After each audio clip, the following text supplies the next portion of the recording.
Aparecen por todo el globo. Objetos no identificados que surcan el cielo. Wow, look at that.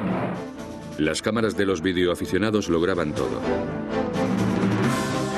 Pero ¿por qué estos presuntos ovnis siguen apareciendo en los mismos sitios? México, Brasil, incluso en bases nucleares estadounidenses. ¿Es una coincidencia? ¿O son esos lugares la prueba de que existen sitios donde las apariciones de ovnis son más frecuentes? Los puntos calientes.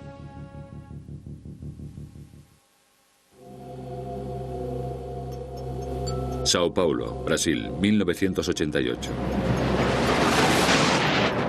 Gulf Breeze, Florida, 1988.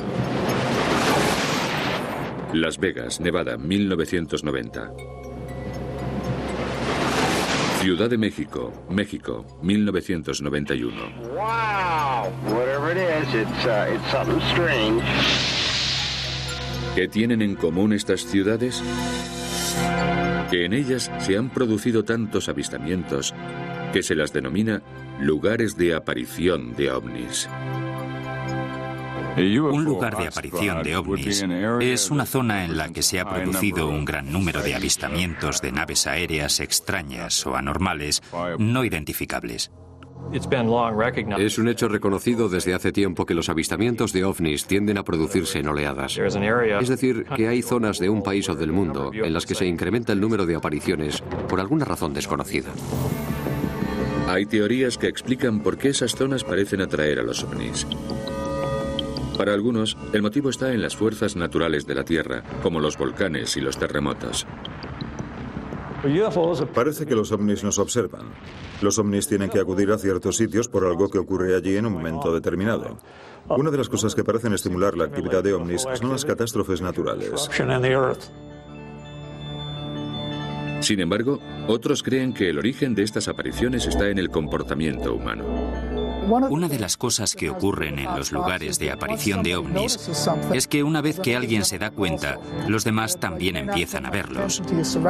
A veces no prestamos demasiada atención a lo que nos rodea, pero si alguien nos dice que anoche vio pasar 3 luces misteriosas, a la noche siguiente, cuando vas paseando, te fijas en el cielo en vez de en la punta de tus zapatos. Según el Centro Nacional de Registro de OVNIs, en los Estados Unidos se han producido más de 13.000 apariciones de ovnis desde 1990, convirtiendo en lugares de avistamiento sitios como la misteriosa Área 51 de Nevada, el estado de Washington y Florida.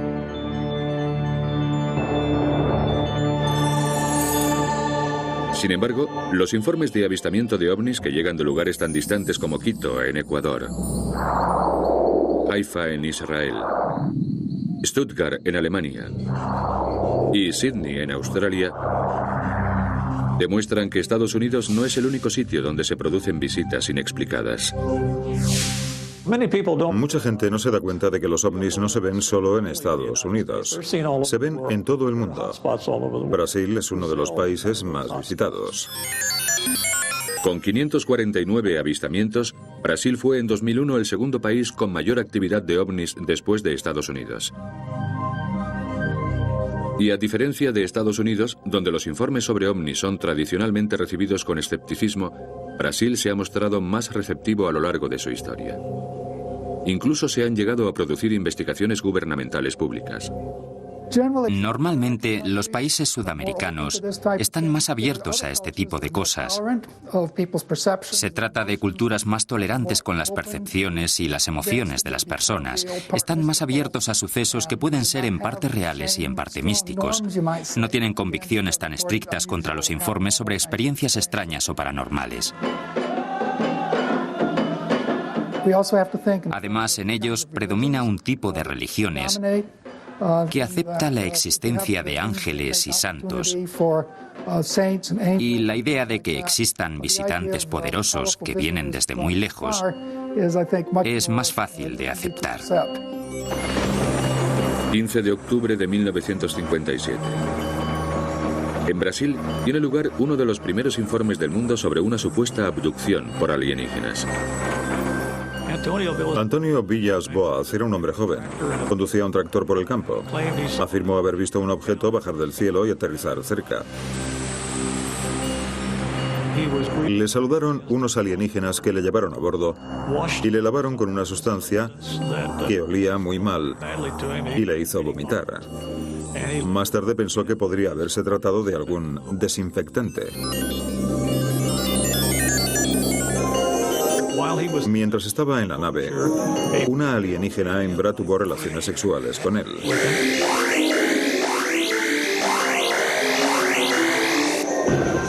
Luego se fue y le dejaron en tierra. Para muchos se trata de un relato descabellado. Pero la negativa de Villas-Boas a lucrarse con el incidente otorga mayor credibilidad a su experiencia. Varios meses después del suceso, su relato contó con algo de respaldo científico, porque le diagnosticaron envenenamiento por radioactividad. Le examinó el doctor Olevo T. Fontes, profesor de medicina de la Escuela Nacional de Medicina de Brasil. El doctor Olevo Fontes era un importante médico brasileño que trabajaba para el gobierno. Investigó el caso y dijo que en su opinión se trataba de algo factible, que había ocurrido tal y como había narrado el joven.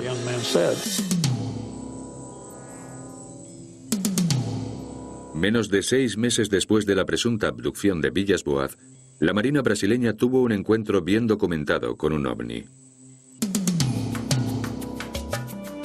En febrero de 1958, un fotógrafo civil llamado Almiro Barona, que viajaba a bordo del Almirante Saldanha, sacó 5 fotos de un objeto en forma de anillo oval. Las fotos fueron enseñadas al presidente de Brasil, Juscelino Kubitschek. Como no quería mantener la información en secreto, Kubitschek hizo públicas las fotos que aparecieron en la portada de los principales periódicos del país. El ovni no volvió a ser visto. Pero en Brasil continúan recibiéndose informes similares al que tuvo lugar a bordo del Almirante Saldanha.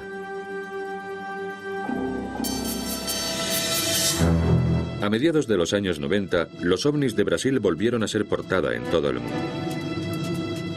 El 20 de enero de 1996 se rescató a unos presuntos alienígenas en Varginha, Brasil. Se hizo acudir a un equipo de emergencia que fue capaz de capturar a uno de ellos. Se rumorea que fue trasladado a un hospital local. Según algunos informes no confirmados, los médicos del gobierno realizaron la autopsia del alienígena. Por supuesto, a partir de ese punto, se cesó de hablar del tema y nadie sabe cómo desapareció el presunto alienígena. A pesar de los múltiples testimonios oculares, el gobierno brasileño, que en el pasado se había mostrado más receptivo, negó el encuentro de Varginha y que se hubiera capturado un alienígena. Todos los datos relacionados de algún modo con el caso se esfumaron. Irónicamente, tras la supuesta captura del alienígena, se produjo un gran número de avistamientos de ovnis en esa zona. Aunque la mayoría de los expertos dudan de la veracidad del incidente extraterrestre de Varginha, la persistencia del historial de avistamientos de ovnis en Brasil es difícil de ignorar. Una de las teorías más curiosas explica que los extraterrestres se han visto atraídos por la desforestación de la selva amazónica.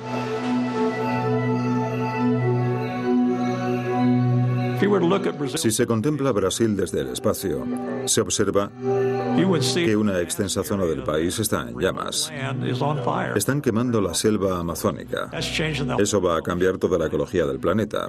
Si estuvieras observando lo que ocurre en un planeta, acabarías fijándote en Brasil. Parece ser que eso es lo que sucede.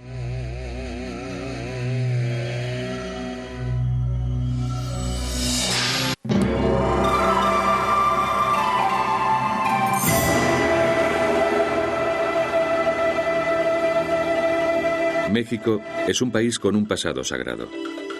Una tierra plagada de pirámides construidas por los antiguos mayas y aztecas. Monumentos a los dioses que permanecen en pie siglos después de la desaparición de sus constructores. podría estar atrayendo la energía sagrada que destilan estos edificios a visitantes de otro mundo y convirtiendo a México en tierra de apariciones de ovnis? En la Tierra hay varias zonas conocidas como lugares sagrados. Y en esas zonas se han producido gran cantidad de avistamientos de naves aéreas anormales no identificadas. 11 de julio de 1991. En un acontecimiento predecido cientos de años antes por los mayas, el eclipse solar más largo del siglo XX sume a México, Distrito Federal, en la oscuridad. Millones de personas miraron al cielo, muchas de ellas armadas de cámaras, pero sus cámaras captaron más de lo que esperaban. Hubo gente que grabó vídeos por toda la ciudad y captaron cosas que no eran el eclipse. Grabaron cosas raras volando por el cielo. Unas 20 personas desperdigadas por toda la ciudad grabaron en vídeo lo que parecía ser un objeto con forma de platillo flotando en el horizonte. Existen varias teorías sobre lo que era ese extraño objeto. Cuando la luna se coloca encima del sol, se cierne la oscuridad y se pueden ver las estrellas y los planetas. Puede verse Venus o cualquier otro planeta o estrella brillante que esté sobre el horizonte en ese momento. No hay duda de que eso fue lo que vio la gente. Pero cuando se analizaron todas las cintas de vídeo grabadas desde lugares distintos, las imágenes mostraban claramente Venus y el objeto misterioso por separado. Algunos expertos defienden otra teoría. Tal vez el fenómeno sea el resultado de la existencia de videocámaras, porque el avistamiento de ovnis en México coincide con la aparición en el mercado de videocámaras a precios económicos. Las videocámaras están fabricadas con enfoque automático, un dispositivo de apertura que controla la cantidad de luz. No están diseñadas para enfocar sobre un fondo oscuro. Las cámaras automáticas no pudieron enfocar esos objetos sin alterar su forma y movimiento. Pero hay muchos que no están de acuerdo con que los avistamientos fueran un truco de la cámara y señalan los acontecimientos posteriores como prueba. A lo largo de los 6 años siguientes, se captaron por todo México más de 1.500 fotos y vídeos con imágenes de ovnis.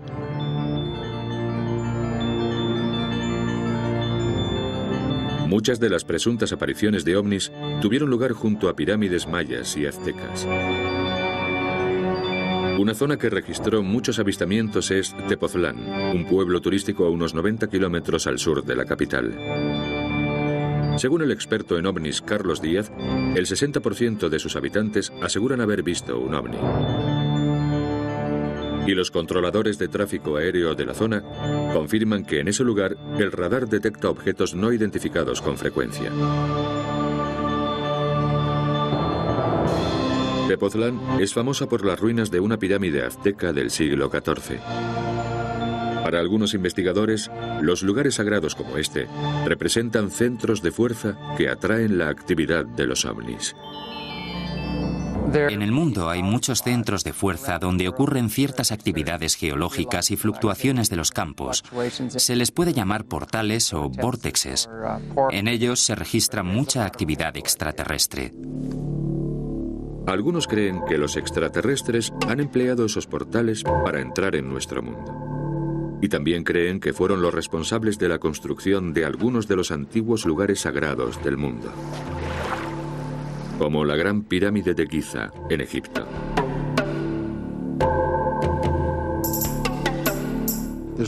Hay menos de 1,25 centésimas de tolerancia por centímetro entre las piedras. La tolerancia con la que se ha construido excede a la de las cápsulas espaciales que construimos nosotros. Cuanto más se estudia la Gran Pirámide, más cuenta nos damos de que allí ocurrió algo que escapa a nuestra comprensión. Con más de 4.000 años de antigüedad, la pirámide está construida con más de 2 millones de piedras. Cada lado está perfectamente orientado a los puntos cardinales de la brújula: norte, sur, este y oeste. El error máximo entre las longitudes de los lados es sorprendentemente inferior al 0,1%. Cuando miras esas estructuras, piensas que tienen que haberlas construido en contacto con alienígenas.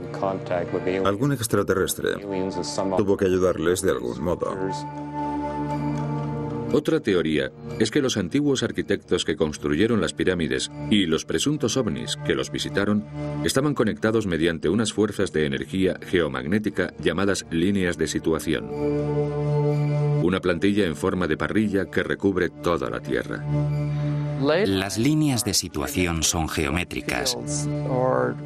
Son como campos o líneas de energía. Y las intersecciones de ciertos tipos de líneas producen anomalías magnéticas. Las líneas de situación pueden estar ligadas a la actividad tectónica, el movimiento de las placas terrestres, una fuerza que provoca terremotos y erupciones volcánicas y proporciona una explicación adicional a la actividad extraterrestre ocurrida en México. Una de las razones por las que creo que México Distrito Federal es un lugar frecuente de apariciones de ovnis es el volcán que se encuentra situado cerca de la ciudad, donde se han grabado cientos de auténticos ovnis.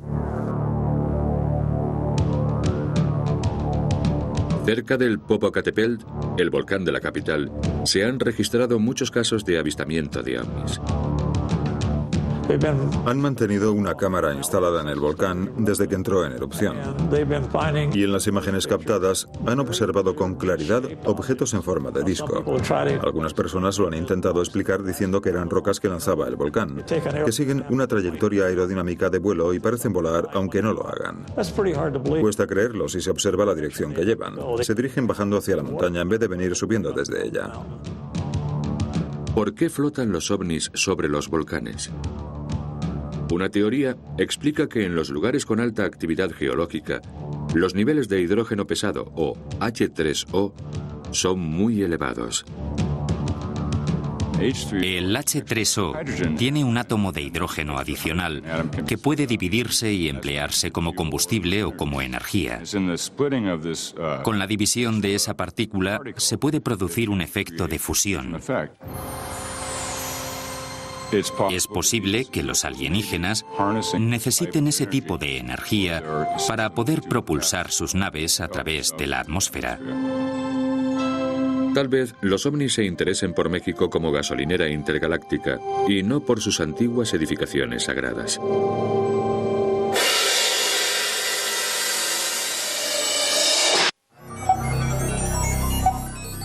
La base aérea Malmstrom, cerca de Great Falls, en Montana, es el centro de control de 221 misiles balísticos intercontinentales Minuteman, una importante porción del arsenal nuclear de Estados Unidos. Durante décadas, la base Malmstrom y otros centros de mando estratégicos han sido objetivo de potenciales ataques de los enemigos del país. Pero muchos expertos en ovnis se preguntan si esas bases no habrán estado atrayendo otro tipo de atención. ¿Son las instalaciones nucleares estadounidenses un lugar de aparición de ovnis? Una interpretación de la actividad de los ovnis es que esos entes, si es que se trata de entes, se interesan por nuestro desarrollo tecnológico. Somos una especie violenta, como se puede comprobar si se ve la televisión. Solo con eso bastaría para que los extraterrestres se fijaran en lo que estamos haciendo. 16 de marzo de 1967. Los informes sobre ovnis en Malmstrom parecen demostrar el interés de los extraterrestres por las armas nucleares estadounidenses. Lo que ocurrió, según lo relata Robert Salas, que estaba destinado en una de las instalaciones de misiles subterráneas, es que recibió una llamada de teléfono de un guardia de seguridad del nivel de superficie que decía que había un gran objeto rojo y brillante, con forma de disco, flotando sobre la base. Los guardias estaban extremadamente asustados, como puede imaginarse. Él se lo tomó a broma y le dijo que se callara, pero el guarda de seguridad le llamó por segunda vez, todavía más asustado, y le dijo que el ovni se había acercado muchísimo y flotaba sobre la puerta. Observaron el panel de mandos de lanzamiento y se dieron cuenta de que los misiles se estaban desconectando. Clank, clank, clank, clank. 10 de los misiles se fueron apagando de uno en uno. Los misiles dejaron de funcionar y en un momento nos quedamos sin defensas nucleares. El incidente de Malmström no fue el primero ni el último en el que la seguridad de las instalaciones nucleares de los Estados Unidos se vieron comprometidas por la incursión de un ovni. Existen informes de actividad de ovnis desde 1952, elaborados por el capitán Edward Ruppelt, el primer jefe del proyecto Libro Azul de las Fuerzas Aéreas, que investigaba de forma oficial las apariciones de ovnis. Ruppelt descubrió lo que llamaba una correlación ominosa entre los avistamientos de ovnis y la localización de las bases nucleares del país.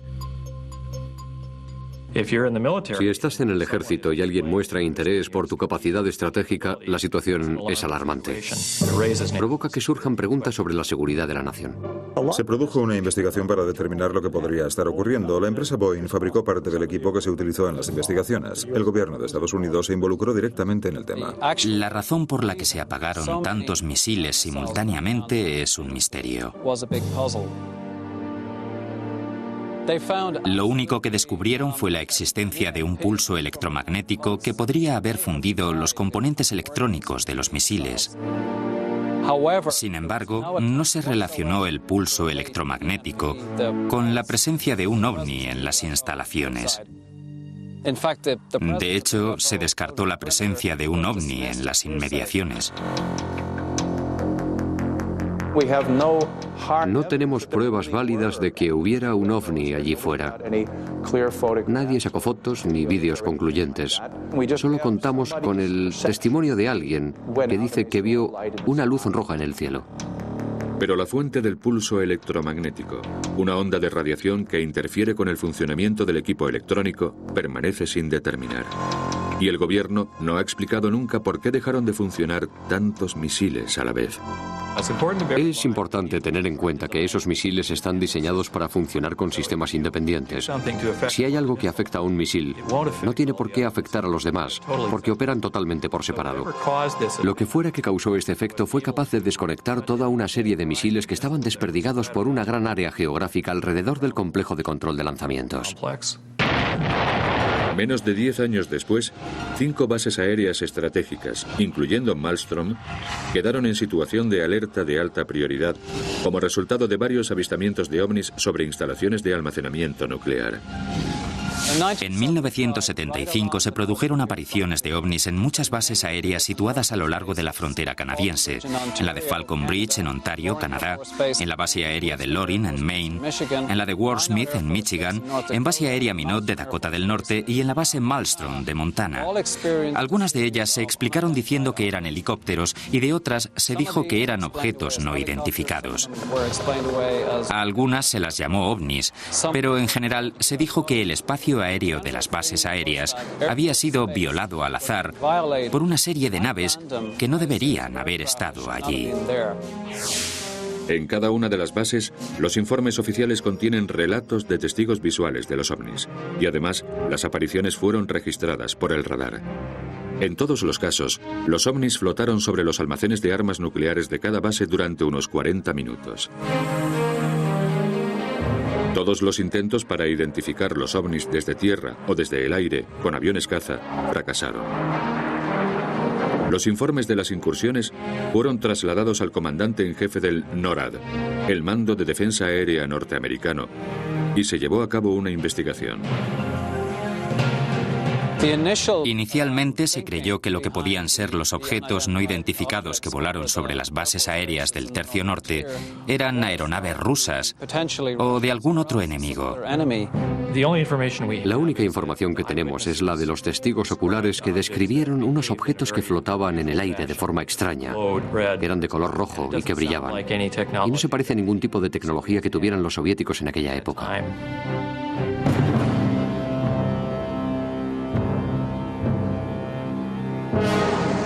Otra teoría sostiene que las incursiones de ovnis fueron una especie de prueba de seguridad de las fuerzas aéreas para comprobar la seguridad de las bases en caso de ataque. Pero si se trató de una prueba, la seguridad de las bases resultó un desastre. El personal de las fuerzas aéreas no tenía ni idea de lo que estaba pasando. En realidad tuvieron que llamar a las fuerzas de seguridad de Great Falls en Montana para pedir ayuda, porque las naves aéreas no identificadas estaban afectando a sus centros de control de misiles. No sabían qué podía estar pasando. Aparte de reconocer que se habían producido unos sucesos inexplicables en las bases del Tercio Norte, el gobierno de Estados Unidos guardó silencio sobre el tema de que las instalaciones nucleares norteamericanas pudieran ser zonas de avistamiento de ovnis.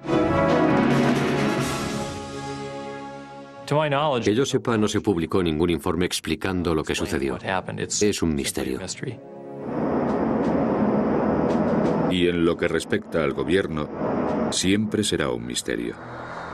Según el informe sobre ovnis de las Fuerzas Aéreas publicado en 1996, no se han presentado pruebas que requieran la investigación de fenómenos ovnis por parte del Ejército o cualquier otra institución gubernamental. Pero para algunos, las apariciones en bases aéreas no son un caso cerrado como el gobierno quiere que creamos. Creemos que la razón por la que el ejército tiende a menospreciar este fenómeno es porque el Ministerio de Defensa, por definición, tiene que defendernos. Si en teoría existen objetos capaces de violar impunemente el espacio aéreo de los Estados Unidos, la eficacia del Ministerio de Defensa puede quedar en entredicho. Pero están tan sorprendidos e intimidados como todos los demás.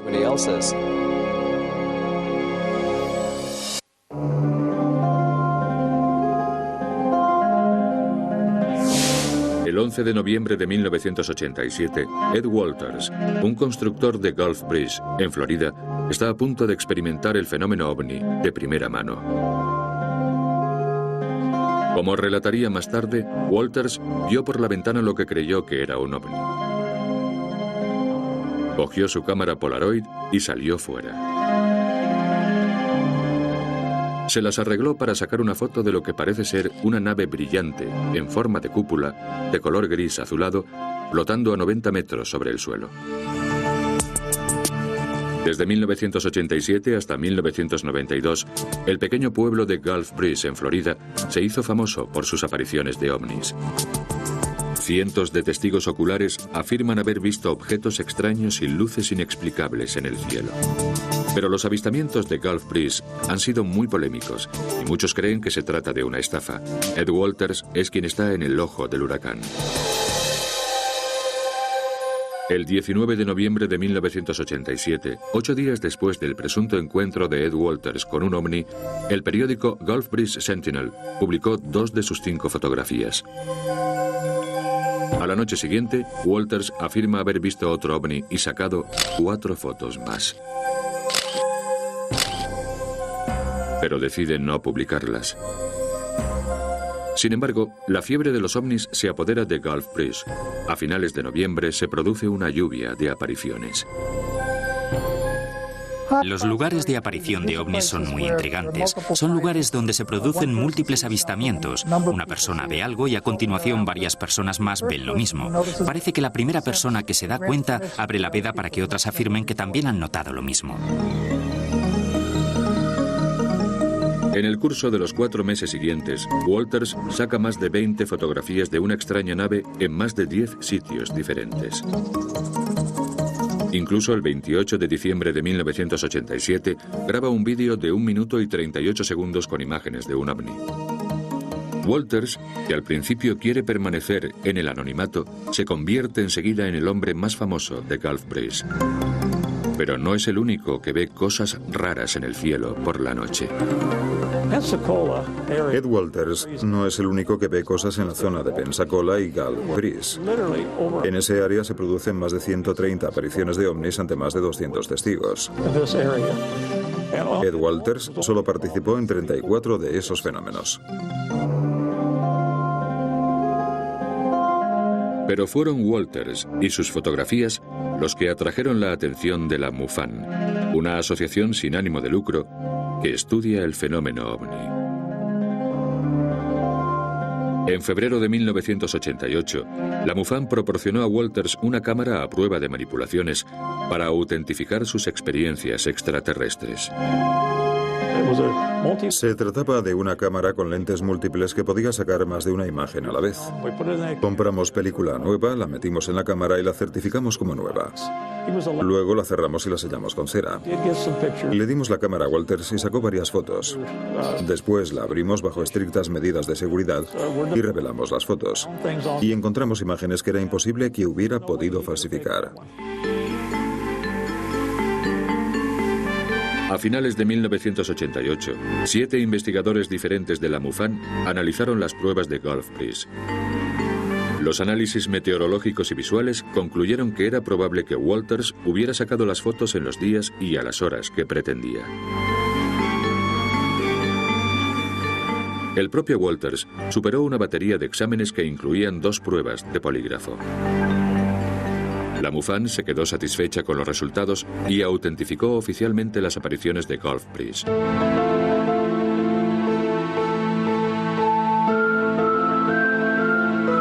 Pero en 1990 surgieron nuevas dudas en el caso de Ed Walters.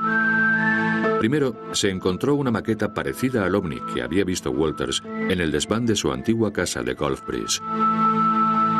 Después, en julio de ese año, un adolescente llamado Tommy Smith afirmó que había visto a Walters falsificar las fotos de ovnis. La MUFON reabrió la investigación con escepticismo, igual que cualquier investigación privada o policial. Así es como operamos. Y como en cualquier investigación criminal, cuando surgen nuevas pruebas se reabren los casos. Reabrimos el caso de Gulf Breeze a causa de la afirmación de Tommy Smith diciendo que Ed Walters nos había engañado.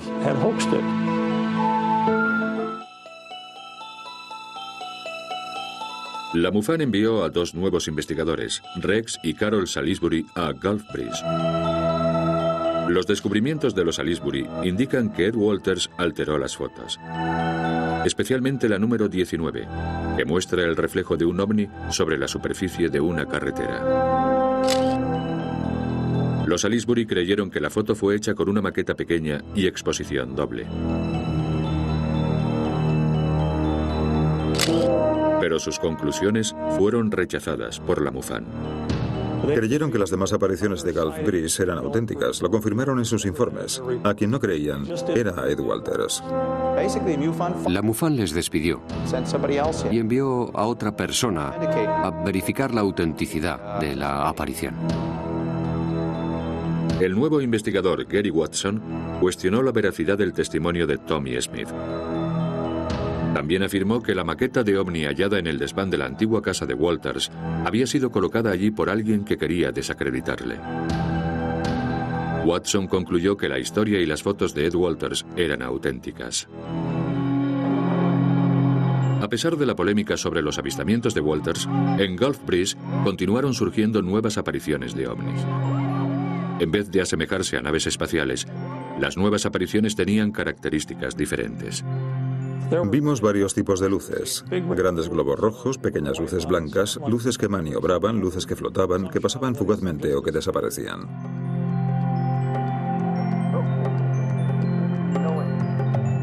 Desde 1990 hasta 1992, los habitantes de Gulf Breeze vieron esos extraños fenómenos tan a menudo que les pusieron un sobrenombre: Bubba. Organizaron sesiones de observación del cielo y en 1992 se habían registrado 120 apariciones de ovnis Bubba. Pero a partir de entonces, las luces desaparecieron tan misteriosamente como habían aparecido 2 años antes. Las luces nunca han podido explicarse y el caso de Ed Walters continúa dividiendo a la comunidad creyente en ovnis. Todavía se ven a veces luces extrañas en Gulf Breeze, pero ya no se la considera una zona de avistamiento de ovnis. Lo que quiera que fuese en Gulf Breeze ya no ha vuelto a verse más. Look at that. Oh, double. There it goes. It's doubling.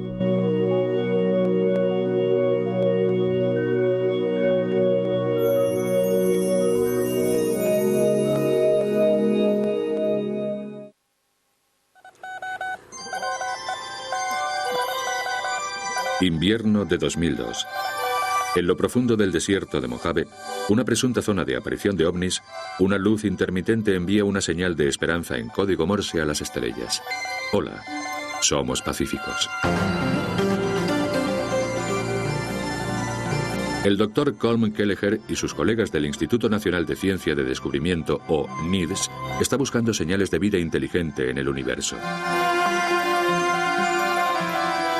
Armados con un telescopio captador de luz, un electroespectómetro para analizar la luz y sensores geomagnéticos para medir las emisiones de radio y microondas, el doctor Kelleher espera reunir datos físicos que prueben que los ovnis existen más allá de toda duda científica.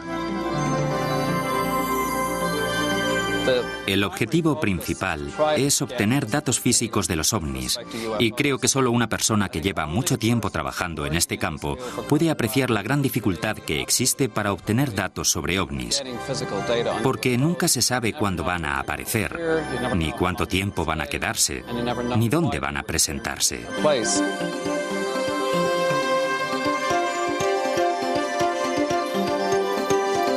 El NIDS dispone de una línea de avistamiento de ovnis abierta 24 horas.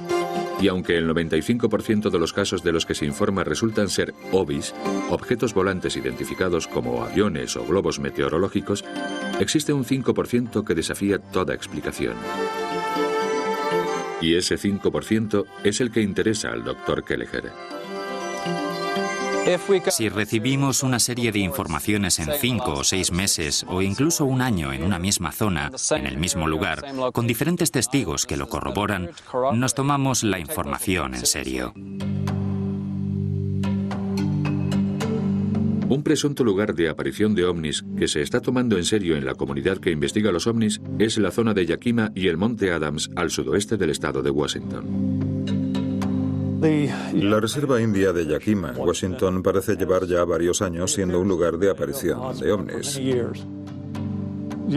Se han avistado ovnis desde torres forestales y hay guardabosques y gente que iba de acampada que los han observado una y otra vez. James Gilliland es el propietario del santuario Sattva, un centro de retiro espiritual para amigos de los ovnis situado cerca de la zona. Afirma que toda la región está plagada de fenómenos ovni. El santuario está situado justo al pie del Monte Adams, junto a la Reserva Yakima. Cuenta con una historia de apariciones de ovnis de más de 100 años. Ahora mismo es uno de los lugares principales del mundo de avistamiento de ovnis. Casi todas las noches vemos al menos 1 o 2, y a veces hasta 15 o 25 ovnis volando por la zona. Gilliland y sus compañeros se reúnen con regularidad durante los meses de verano para mirar el cielo. Tocan música y meditan mientras esperan pacientemente a que lleguen los ovnis.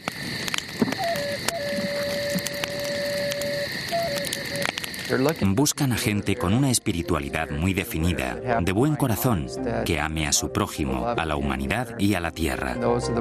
Entre ellos elegirán a los embajadores que traigan su mensaje, porque son los que están preparados para hacerlo. Según Gilliland y sus colegas, las luces anómalas que aparecen sobre su propiedad destilan inteligencia y voluntad. Son naves investigadoras que se transforman, que responden a la luz y a los mensajes telepáticos de la gente sobre el suelo. Hay unos que se transforman de objetos redondos en triangulares si dibujamos un gran triángulo en el cielo. Luego se vuelven a hacer redondos y se van. Todo ello ante múltiples testigos. Es muy difícil explicar lo que causa la visión de luces en el cielo. ¿Son fenómenos naturales o no? Vuelan sobre una zona, se paran y reaccionan ante los gritos o las luces intermitentes de la gente que los contempla. ¿Qué produce este fenómeno? ¿Hay fenómenos naturales que se comporten así? Hay una teoría que sostiene que las luces del cielo no hacen nada. Son los ojos del observador los que lo hacen. Existe un fenómeno denominado autoquinético, por el que el ojo humano no puede enfocar por separado una sola fuente de luz contra un fondo oscuro. Por eso parece que la luz se mueve, zigzaguea y salta. Es un comportamiento normal del ojo. Pero es el ojo el que lo produce, no el objeto que se observa. Sea o no un efecto visual, Algunos creen que el papel central de Gilliland en la actividad de ovnis que rodea su casa es característico de todos los lugares de aparición de ovnis. Hemos investigado unos cuantos lugares de aparición de ovnis y nos hemos empezado a dar cuenta que en esas zonas suele haber un individuo que se convierte en el foco de expansión de los avistamientos de ovnis de la comunidad. Cuando existe un líder carismático o alguien respetado como autoridad en materia de ovnis, la gente acude donde ese líder dice que aparecen ovnis. Y cada vez hay más gente observando y más informes de apariciones. Es un fenómeno sociológico y psicológico, no tiene nada que ver con lo que hay en realidad ahí arriba. La mayoría de la gente que viene aquí pretende comprender el fenómeno desde un ángulo espiritual. Pero hay otros que lo único que quieren es ver un ovni de verdad.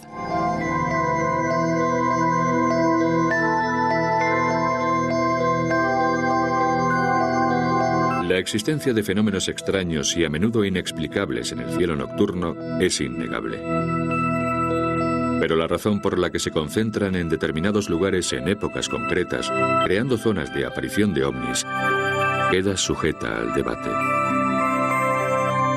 En lo que respecta a los escépticos, no se les puede hacer abrir los ojos y ver lo que es obvio.